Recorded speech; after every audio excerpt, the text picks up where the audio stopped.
Boa tarde a todos e a todas. É uma satisfação estar aqui presente neste momento de uma troca de experiência com todos vocês e apresentar o trabalho que toda uma equipe vem realizando na tradução do Exame Nacional do Ensino Médio Doravante Enem. É, com- Agradeço à comissão organizadora e a todos aqui presentes que vieram prestigiar esse momento. Já fui apresentado, meu sinal é este, eu sou o Rodrigo Rosso Marques. É, Trabalhamos na comissão de tradução do Exame Nacional do Ensino Médio, Enem, em 2017.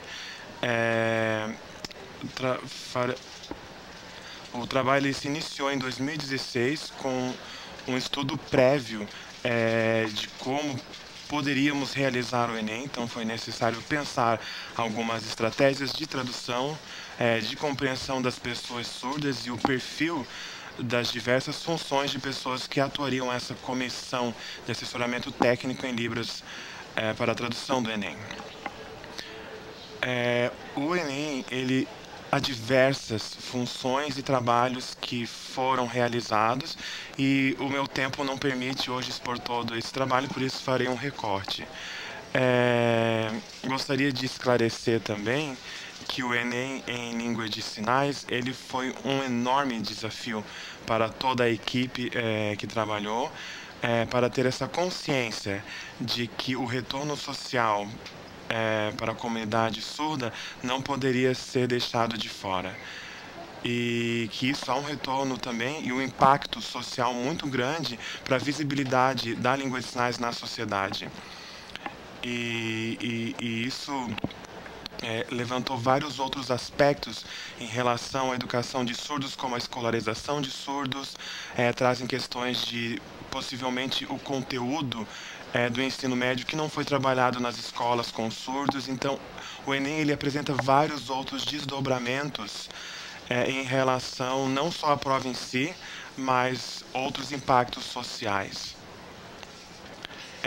E no momento da tradução e nas discussões sobre os conteúdos, várias questões foram levantadas, como a falta de conteúdo dos surdos no ensino médio, como transformar um texto, às vezes, tão oral, auditivo, com perspectivas visuais, icônicos, como que trazer. E às vezes pensamos que muitas questões que os professores diziam que era impossível de ser ensinado, nós estamos mostrando para o Enem que é possível trazer esse tipo de conhecimento. No entanto, nós também temos consciência de que o conteúdo para ser abordado em língua de sinais, o mesmo conteúdo em português, ele apresenta para nós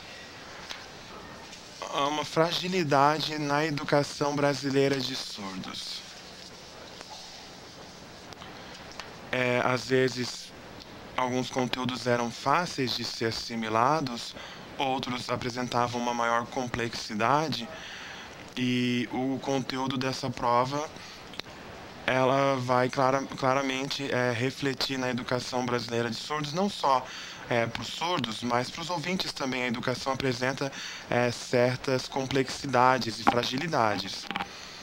E pensar em educação de surdos, a maioria dos aqui presentes sabe quais são essa realidade de falta de intérprete, de falta de professores fluentes em língua de sinais, perspectivas inclusivas que apresentam a língua de sinais como outra perspectiva não tão comunicacional. Então, vários outros problemas que nós sabemos que existem, mas que nos abrem uma nova jornada de trabalho. A nossa luta antes era de que o governo ele desse essa autonomia de decisão para a comunidade surda. E a comunidade surda por várias vezes pleiteou e o governo vem cedendo. E agora, quando a comunidade surda tem representantes surdos, eles que trazem essas propostas para a própria comunidade surda. E isso apresenta uma possibilidade de que o governo faça essa autoanálise de, e se retroalimente a partir dessa avaliação, quais são os déficits educacionais da educação de surdos. Porque antes nós dizíamos sem indícios de que a educação de surdos apresentava certas dificuldades. Agora, com a avaliação, indicando todos esses índices, a gente pode ter uma outra perspectiva e ter uma um argumento para poder discutir juntamente com o governo políticas educacionais para os surdos. Então, o Enem ele abrange outros desdobramentos além da prova em si. Então, o trabalho que eu vou apresentar, ele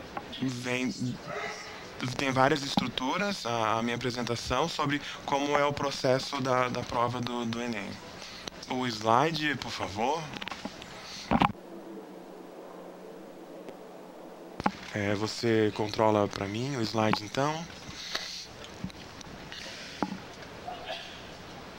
Obrigado. Então, você pode fazer o controle dos slides para mim.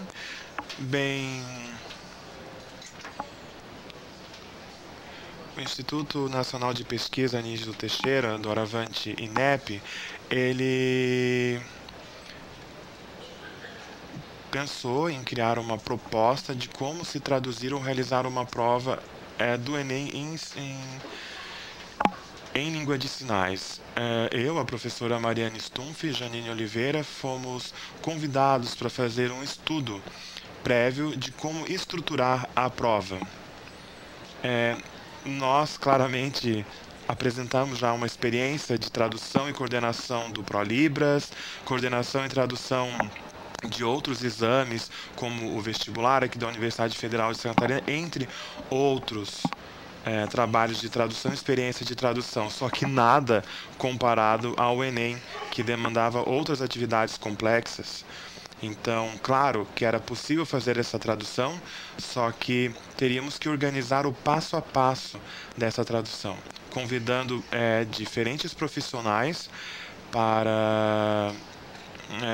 o critério não era apenas uma pessoa que saberia Libras, ou uma pessoa que trabalha anos com a comunidade surda. Nós teríamos que pensar, e nós realmente nos preocupamos com diversas características que esses profissionais que atuariam na comissão deveriam ter. E nós três, enquanto coordenadores, Mariane, Janine e eu, começamos a elaborar esse passo a passo de como ocorreria, e confessamos que não foi fácil organizar, porque havia toda uma pressão tanto da comunidade surda e também várias restrições que nós enfrentamos e exigências do que poderíamos ou não realizar pela instituição que estava. Então a gente tinha que contrabalancear as demandas da comunidade surda com as restrições da entidade que estava oferecendo o exame. E às vezes alguma pessoa ela poderia ter uma grande experiência, no entanto, outras questões de afinidade com o trabalho também teriam que ser pensados nesse momento, né? Não só a afluência e as questões tradutórias também tinham que atender outras questões burocráticas da instituição que está realizando a prova. Pode passar, por gentileza.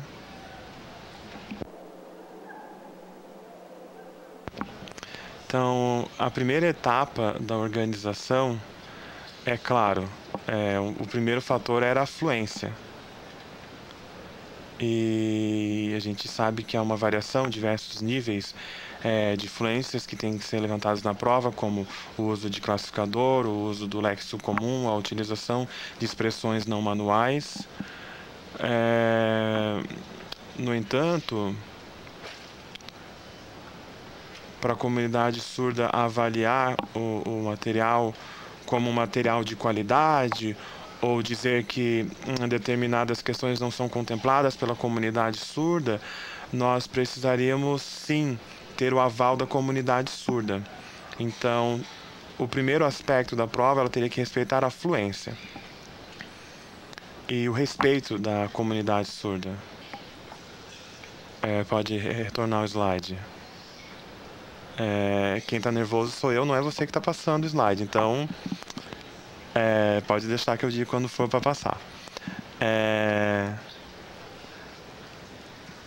E também várias questões, como as discussões conceituais da prova, foram extremamente complexas para nós.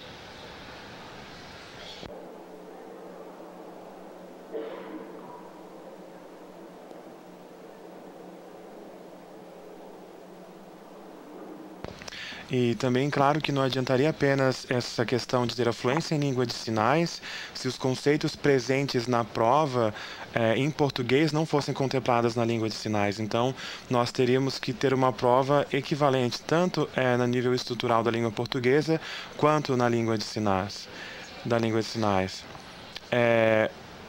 Muitas pessoas tinham que ser tanto fluentes em línguas de sinais e conhecer muito bem o português, mas também na hora que estiverem de frente para uma câmera, às vezes não tem o mesmo desempenho linguístico que tem no momento de interação. Porque na hora que a gente está de frente para uma câmera, a gente tem que manter o olho fixo na câmera e às vezes a pessoa não tem todo esse desempenho na câmera. Então, também a seleção dos profissionais, eles tinham que também ter esse desempenho da língua de sinais de frente para uma câmera também.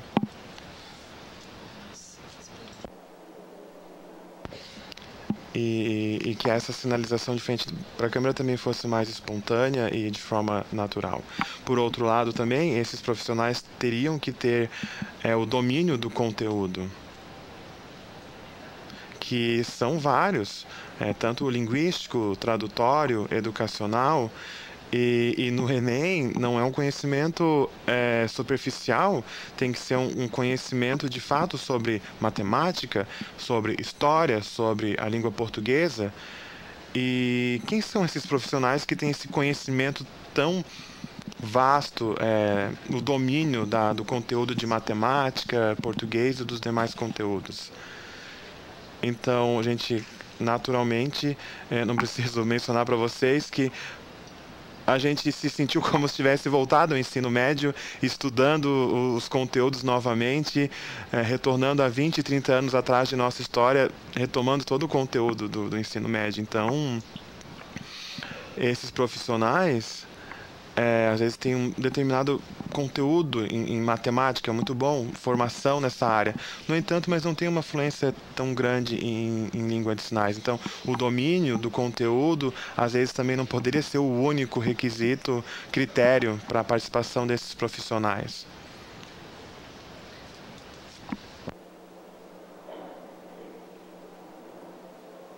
E nós ficávamos numa linha muito tênue entre escolher quais esses critérios seriam levados em consideração. O domínio da língua de sinais ou o domínio do conteúdo. E a gente sabe que a comunidade surda não é imensa, é muito pequena. Nós encontramos colegas diariamente frente à comunidade ouvinte. A comunidade surda é muito menor, então a gente também tinha que saber separar essas questões do pessoal e o profissional e ter uma boa interação. Então, às vezes, nesse momento, a gente tem que ser sério nos momentos de tomar alguma decisão e separar essas questões profissionais e pessoais.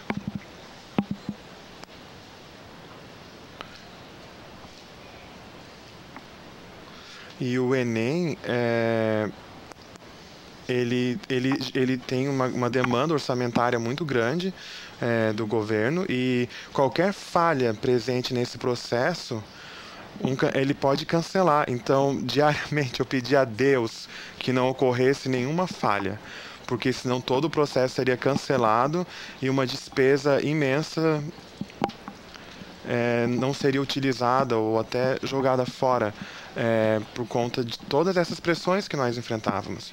Então, era complexo, porque assim como os meus superiores me pressionavam, eu tinha que pressionar toda a equipe de tradutores e envolvidos. Então, a gente trabalhávamos constantemente sob pressão.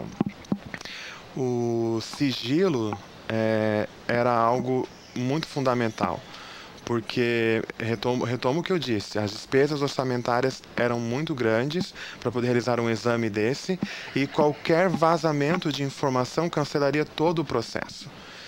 E isso, naturalmente, essa pressão que nós vivíamos era passada para os profissionais. Constantemente tínhamos que lembrá-los. Você, nem quando estiver dormindo com o seu cônjuge, você deve sonhar falar sobre esse assunto.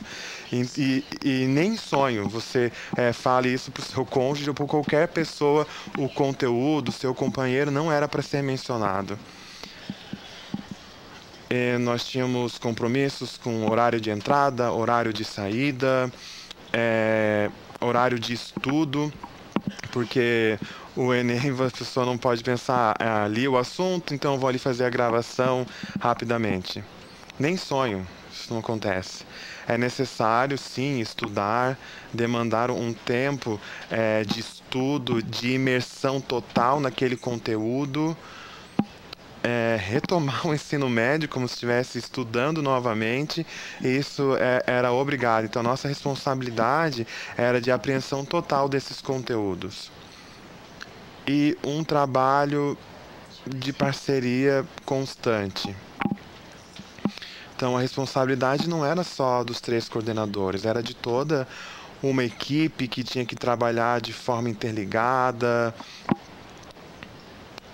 e as equipes elas se complementavam, como a equipe que trabalhava com questões de códigos e linguagem tinha que trabalhar com a equipe de matemática, e apoiava o outro em relação ao conteúdo para manter esse nivelamento da tradução da prova.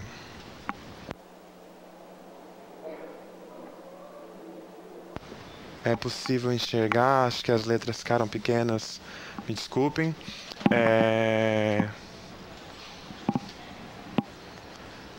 Sobre a estrutura, a primeira função que os coordenadores tinham que realizar, como a gente pode ver as diferentes funções, então eu coloquei o nome das pessoas e dos demais participantes eu acabei não mencionando, mas todos estão numa portaria que nomeou esses profissionais que atuaram no exame do ano passado. E quais são as funções que nós temos na equipe? Primeiramente, o INEP, o Instituto Nacional de Pesquisa Anísio Teixeira, que é responsável por diversos exames, tanto da educação básica e até o Enem, os diversos exames, eles têm um banco de dados com itens, diversos itens,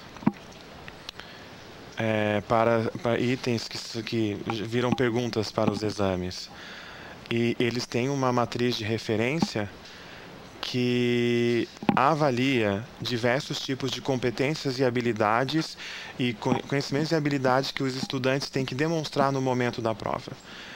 E no momento em que é selecionado os itens para um exame em português do Enem, essa tabela ela tem que ser compreendida em todo o exame para testar todas as capacidades e habilidades esperadas no exame.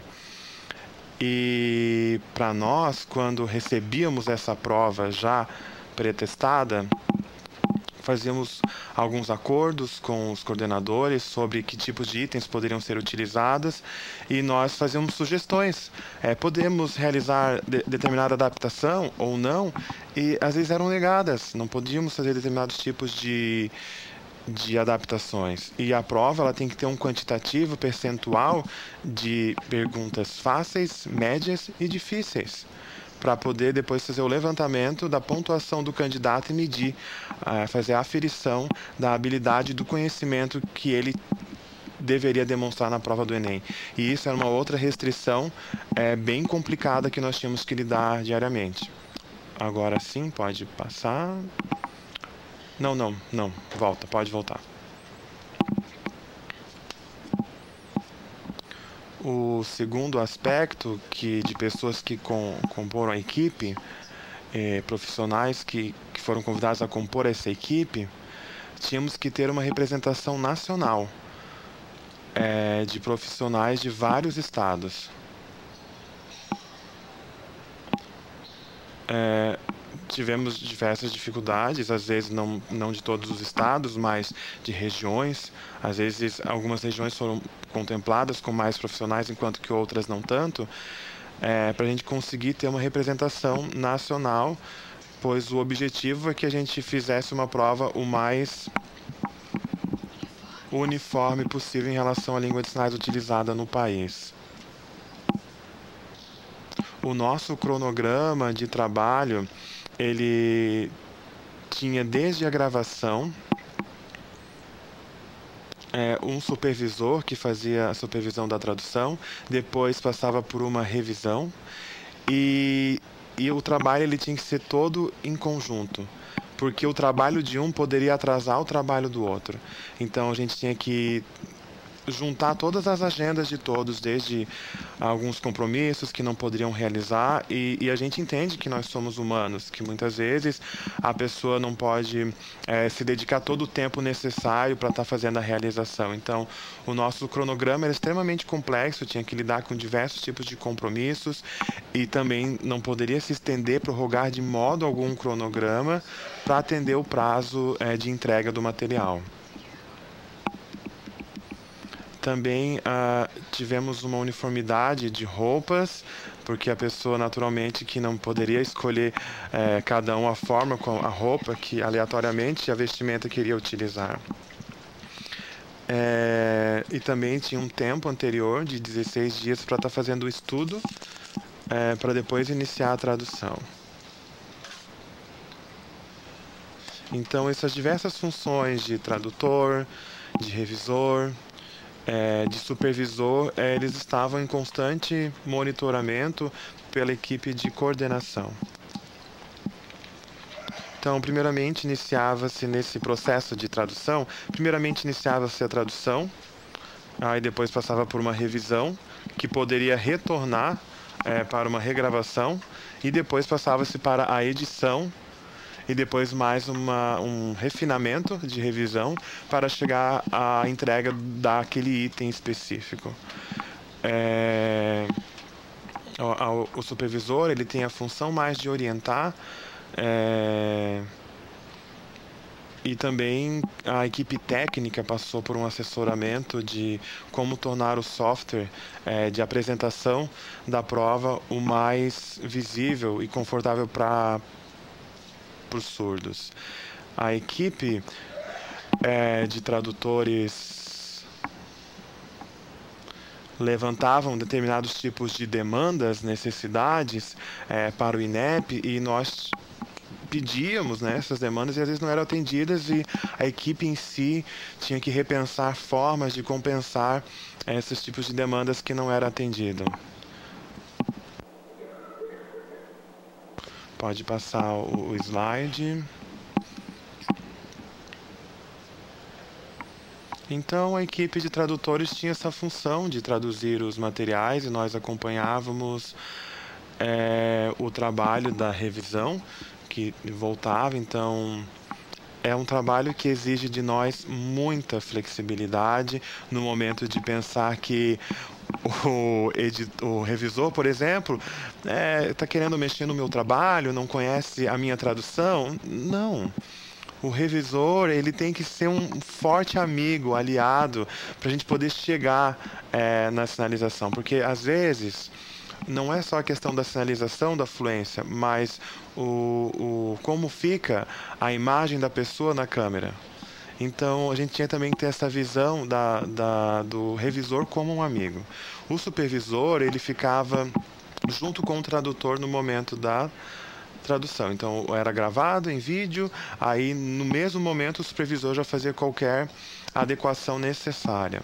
O revisor, por outro lado, quando a tradução já era realizada, nesse processo ele passava ao revisor, que por sua vez poderia voltar para uma regravação.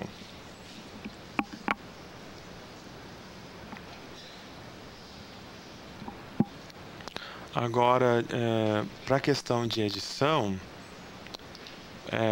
dos vídeos, os profissionais eles também teriam que ter um envolvimento com a comunidade surda, os editores, porque todos os editores que participavam na equipe tinham um envolvimento com a comunidade surda. Então, a pessoa tinha que ser, claro, o resultado final tinha que ser aceito pela comunidade surda também. referendado pela comunidade surda. E a criação do software da prova foi criado pela equipe, não foi o INEP. Foi a equipe com os profissionais que também prepararam o software de apresentação da prova. E a equipe ela tinha que ter o tempo todo muita confiança, porque essa negociação com o INEP, os intérpretes que trabalharam com a gente tinham que ser de muita confiança.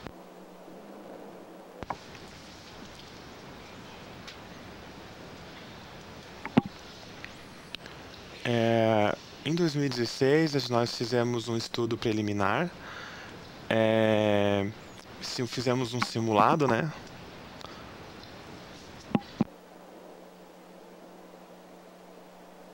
Então fizemos um simulado, como nós havíamos feito a divulgação, convidamos alguns surdos para fazer esse simulado, né? Fazer um teste dessa prova. E essa prova, ela trouxe subsídios para nós, e o critério dessa prova era justamente trazer elementos que não seriam bons para poder ser avaliado e não utilizados na prova do Enem após esse estudo prévio.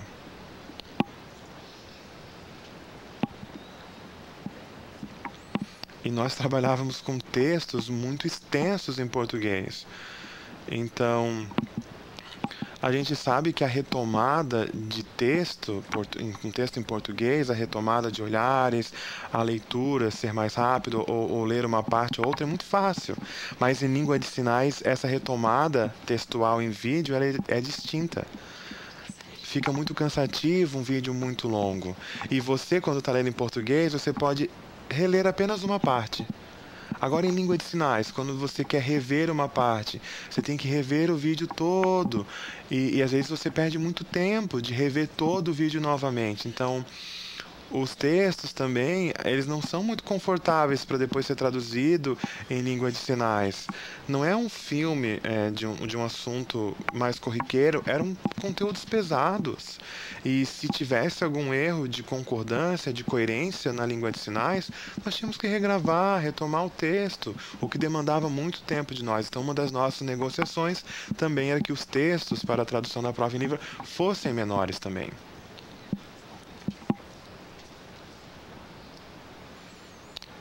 E os itens que tinham imagens, né, ou charges, elas teriam que ter uma relação com o cotidiano, com a sociedade, com demandas sociais.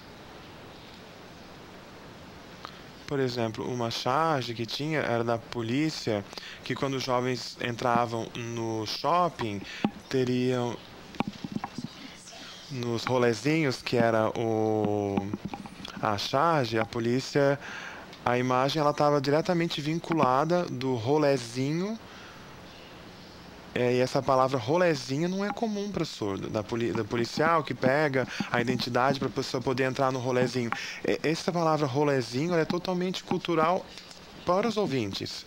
Então, essa imagem não daria uma inferência para os surdos. Então, algumas imagens nós poderíamos negociar e falávamos que quando a metáfora ela é extremamente ligada à comunidade ouvinte, não poderia ser utilizada.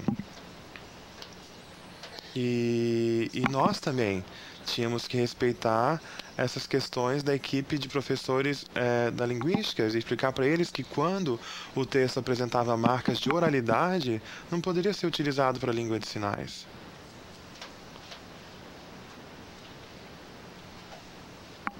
Questões de conceito na tradução, como fotossíntese. Esse conceito de fotossíntese, nós temos um sinal para ele? Não é necessário uma expansão de explicar que criar a cena do sol, da terra, para poder contemplar todo esse conceito. Então, às vezes, uma palavra em língua de sinais, um conceito só, demandava uma expansão muito grande. E nós tínhamos que, ao mesmo tempo, mediar para ver até que ponto ele conseguiria, daqueles sinais, retomar o conceito do conteúdo. Um quarto aspecto das metáforas muito comuns utilizadas por ouvintes que, na hora de ser traduzida para comunidades surdas, não poderiam ser contempladas na prova. Então nós tínhamos que ter toda uma justificativa de que esse tipo de metáfora não poderia ser levantada. Então era uma negociação o tempo todo sobre essas diferenças culturais. Como, por exemplo, essa não é minha praia. Se a gente falar isso pro surdo, ele vai pensar talvez literalmente que seja praia, ou que a pessoa não vai à praia. Então, isso apresentava um problema de tradução para nós, esse tipo de metáfora.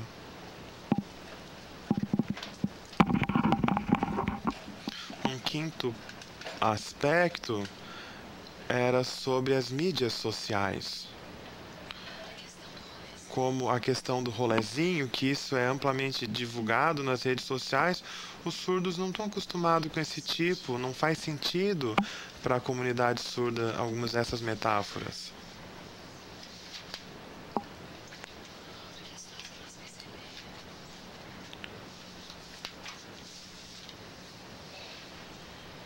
Outra questão que nós percebemos que era quando fazia a projeção de imagens e depois a sinalização, nós pensávamos como que nós vamos fazer a retomada, porque o texto em folha, em papel, ele é linear. Você pode retomar a imagem, ele é complementar à imagem. Agora, em língua de sinais, depois que a imagem já desaparece da tela, ela tem que fazer uma retomada em língua de sinais. A imagem que foi apresentada, o texto que foi visto antes, tem que ser retomado na própria sinalização.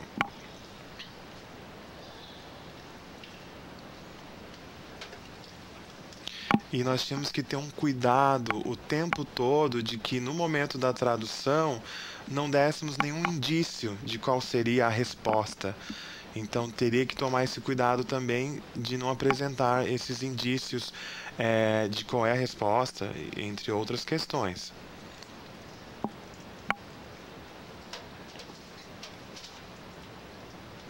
O verbo pegar, ele ele pode ser apresentado de várias formas, como pegar um carro, pegar uma maçã. Então, em português tem uma mesma palavra, enquanto que em língua de sinais isso vai ter sinais diferentes. A sintaxe em português você fala assim, pegar a maçã, o carro. Agora, quando você vai falar pegar a namorada, você já tá. Não é o pegar, é namorar com alguém, ficar com alguém. Agora, como pegar o volante, você vai fazer esse língua de sinais como? Não pode beber e depois não pode pegar o volante. Então, esse pegar, ele não estava presente na tradução porque a língua de sinais apresenta uma outra estrutura para a classificação dos verbos. Então, nós temos que ter esse cuidado no momento da tradução também. Outros itens com marcações de música, específicos da cultura ouvinte, que dificultariam, seriam distratores no momento da resolução da proposta, da questão, poesias com muitas metáforas, gírias.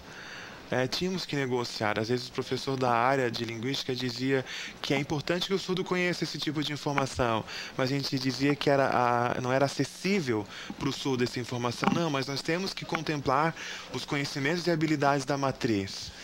Ok, mas como que nós podemos substituir esse conhecimento e habilidade da matriz por um tipo de questão que não exija o conhecimento sonoro por parte do participante, que seja mais adequado ao participante surdo?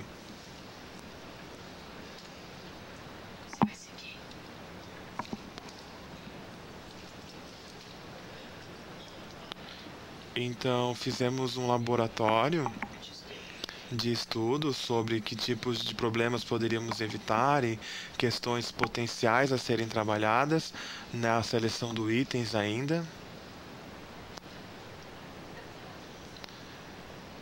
E fizemos esse estudo prévio com os alunos e claro que não foi contendo todos os itens que tem hoje a prova, porque senão perderíamos muita informação ali para poder trazer dos surdos, qual a melhor prova de realizar o exame.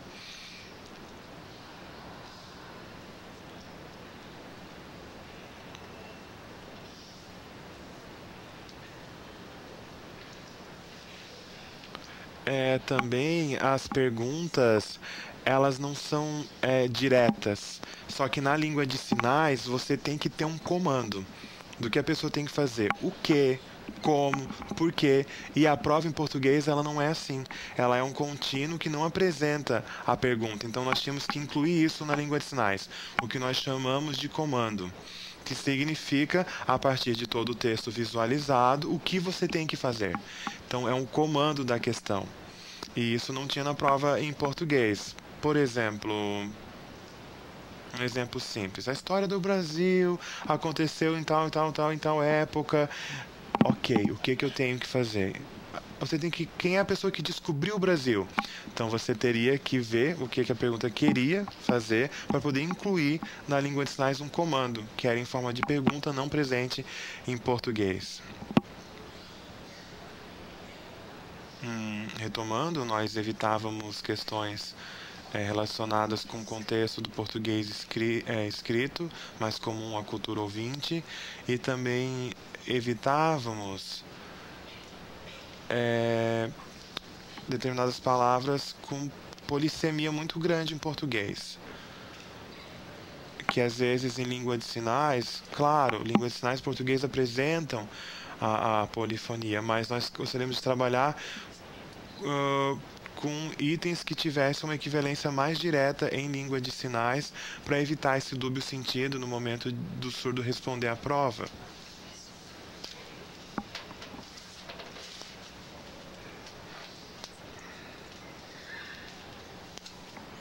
E quando nós fazíamos a retomada no vídeo em língua de sinais das imagens e a descrição das imagens também, nós tínhamos uma determinada preocupação.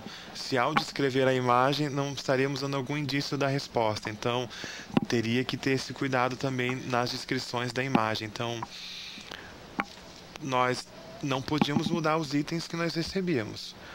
Às vezes não poderia mudar um A da prova. Então, às vezes a gente negociava, mas para manter a simetria da prova, a gente não podia fazer alteração nenhuma no item, trabalhar com o item como nós recebíamos.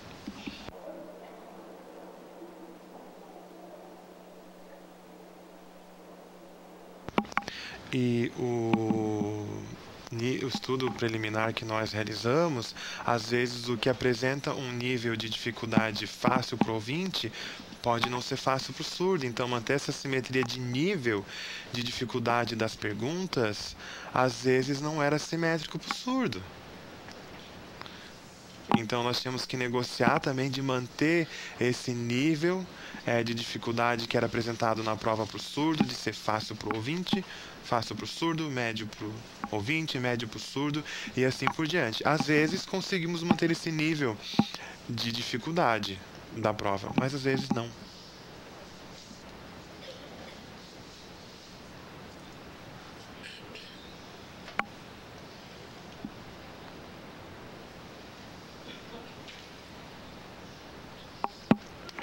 Outra questão é que a prova, o tempo de duração da prova, nós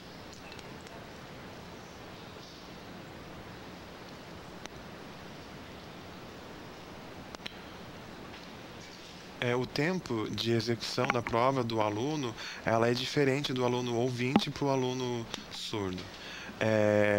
Os alunos ouvintes teriam 4 horas para a realização da prova, enquanto os surdos ganharam 2 horas a mais para a realização da prova por conta do tempo de duração dessa prova, que às vezes é mais rápido na leitura de um texto em português e não em língua de sinais. Então, tínhamos que nos preocupar também com essa limitação de tempo que teríamos na prova em língua de sinais, que é diferente da prova em português.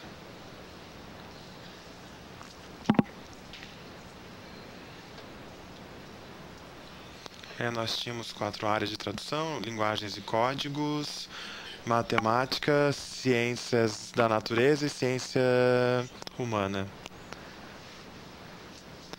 Cada item de prova tinha 45 questões.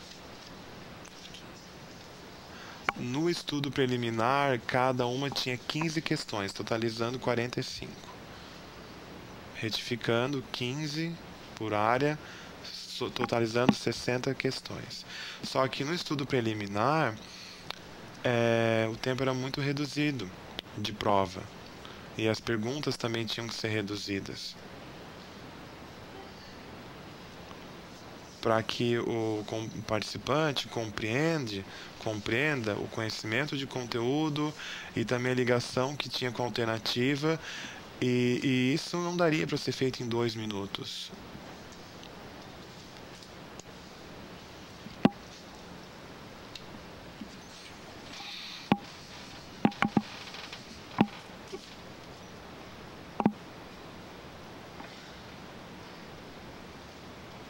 Outra questão que nós nos preocupávamos era com o nível de registro, se a formalidade estaria presente, e nós temos na revista Vídeo Registro uma revista já com registro ISBN, já foi qualificada, então ela é uma revista que a gente pode utilizar como modelo para poder trazer essas regras de formalidade e estrutura de um texto em língua de sinais.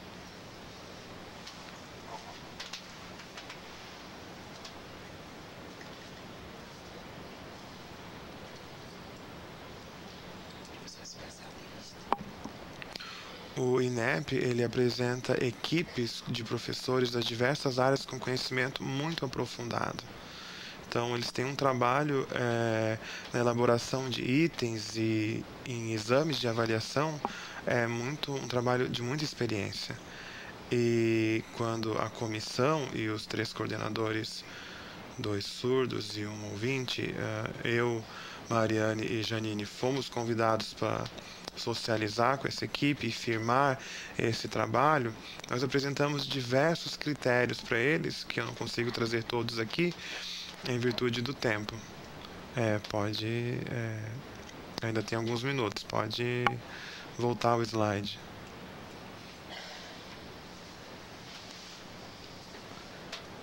Então, quando os itens eram dados para a equipe de tradutores, às vezes nós tínhamos alguns feedbacks de que essas questões apresentavam dificuldades da tradução e negociávamos novamente com o INEP para poder ver o que era um possível encaminhamento. Após essa negociação, retomávamos para o estudo de tradução, de supervisão. E o tradutor de supervisão e o supervisor, ele também tinha uma outra função, que era correr atrás, se já havia amplamente difundido na comunidade surda um sinal para aquele termo que aparecia na prova, porque nós, coordenadores, não podemos dar conta dos sinais de toda a prova, né, de todo o exame. Então, nós trabalhávamos com essa representação de vários estados com surdos lá para poder decidir qual seria o melhor sinal. Após a gravação, voltávamos para a revisão. A próxima etapa era a edição do vídeo. E por último, nós tínhamos o material bruto, né? E aí nós tínhamos que refinar aquele material com arte, vendo de que forma seria o melhor layout da tela. E após os itens serem todos gravados, editados, era feita a renderização do material e nós faríamos uma última revisão, uma refinação do texto, pedindo a Deus que tivesse todos os itens em perfeitas condições, tanto de conteúdo como de gravação, quanto a imagem, a legenda que ia na prova. Então não podia ter um erro durante essa prova. E aí, se tivesse alguma falha no DVD, na prova, teria que retomar todo o processo para aquele item e regravar ele novamente. e aí nós entregávamos o produto, encerrávamos e a edição do Enem ocorreu. Foi isso. Obrigado.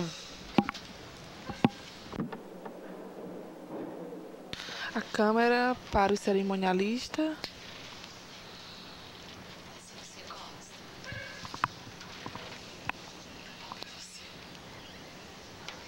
Câmera para o cerimonialista, por favor.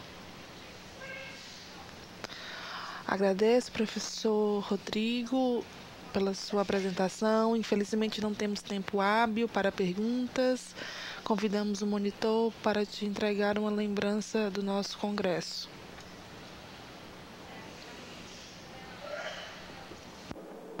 Muito obrigado, obrigado pela projeção dos slides, obrigado pela atenção, obrigado a todos os presentes aqui. Até logo.